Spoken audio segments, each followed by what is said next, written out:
Hello friends, இன்னைக்கு நான் YouTube அப்படியே பார்த்துட்டு இருக்கும்போது 96 கௌரி இருக்காங்க இல்லையா, அவங்களோட ப்ரெஸ் மீட்டை நான் பார்த்தேன். ஜர்னலிசமே இல்ல. ஃபர்ஸ்ட் ஆஃப் ஆல் நீங்க பண்றது ஜர்னலிசமே இல்ல. ஆக்சுவலாக ப்ரெஸ் மீட் வைக்கிறது, இன்டர்வியூ வைக்கிறது, ஹீரோயின்ட்ட கொஞ்சம் ஓவரா கொஷின்ஸ் கேட்கறது, இதெல்லாமே இப்போ நார்மலைஸ் ஆயிட்டு இருக்க மாதிரி இருக்கு. எவ்வளோ சூப்பரான ரிப்போர்ட்டர்ஸ்லாம் இருக்காங்க, அவங்களுக்கு நடுவில் இப்படியும் சில பேர்.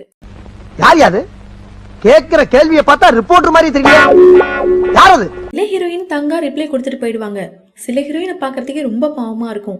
அமைதியே எதுவுமே ரிப்ளை பண்ணாம உட்காந்துக்கிட்டே இருப்பாங்க. சில ஹீரோயின்லாம் அழவே ஆரம்பிச்சிருவாங்க. இதே மாதிரி தீபிகா படுகோனோட ஒரு இன்டர்வியூ நான் பார்த்திருந்தேன். அவங்க ஏதோ ஒரு ஃபிலிம் ஃபேருக்கு தான் வந்திருந்தாங்கன்னு நினைக்கிறேன்.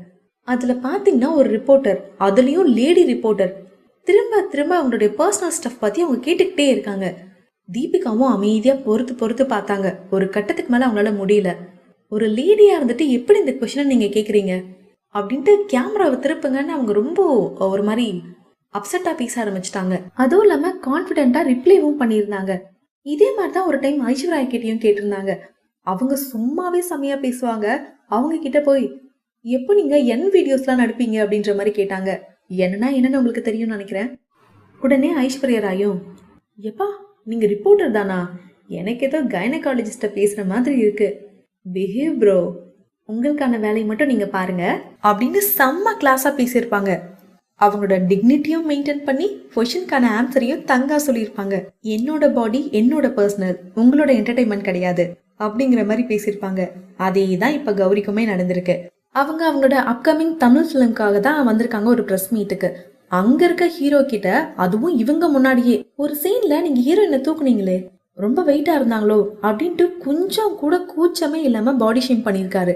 இனிஷியலா கௌரியும் ஸ்மைல் பண்ணிட்டு அதெல்லாம் பார்த்துட்டு தான் இருந்தாங்க. பட் அவர் திரும்ப திரும்ப கேட்க இவங்களால கண்ட்ரோல் பண்ண முடியல.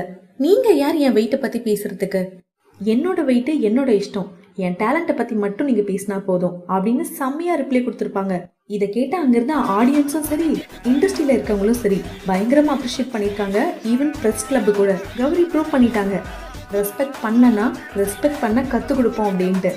ஸோ கைஸ், தீபிகாலேருந்து இப்போ இருக்க கௌரி வரைக்கும் எல்லாரும் அவங்க டேலண்ட்டை காமிச்சிட்டு தான் வராங்க. ஆனால் அதை தவிர அவங்களோட காசிப்பை பற்றி தான் நிறைய பேர் பேசுகிறாங்க. பரவாயில்லப்பா, நியூ ஏஜ் ஹீரோயின்ஸ் எல்லாமே நல்லா பர்ஃபுல்லாகவே பேசுகிறாங்க. இதே மாதிரி நம்ம லைஃப்லேயும் நாமளும் நிறையா இந்த மாதிரி வேர்ட்ஸ் எல்லாம் கேட்டிருப்போம்.